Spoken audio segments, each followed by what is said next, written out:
Hey guys, I was out the garden today. I just remembered a tip my papa gave me. He said if you, back before they had bing bug dust, they'd actually take cinders, which is an old word for ashes, and they'd sprinkle it on their beans. So that's a really cheap, easy alternative. If you don't have any bing bug dust. I'm actually about to put some around my cabbage right now. Just got done planting it.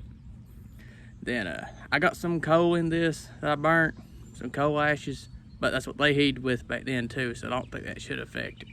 So I just want to share it with y'all and hope this is some help. It's a really cheap, it's just a very cheap, sorry, it's just a very cheap alternative. Don't cost her anything. It's natural, it's a byproduct of the fireplace anyway.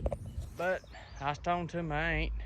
She told me just to put a ring around the outside of it.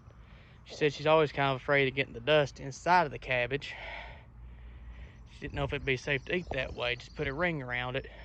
With wood ashes though, that's more natural and I feel safer with it. But don't know if I put down too much, not enough. But this is just a trial run. Hopefully it's successful. When I get some bug dust though, that's why I am gonna start using. I just hadn't have this on hand. Thank y'all. Let me know what you think. See you next time.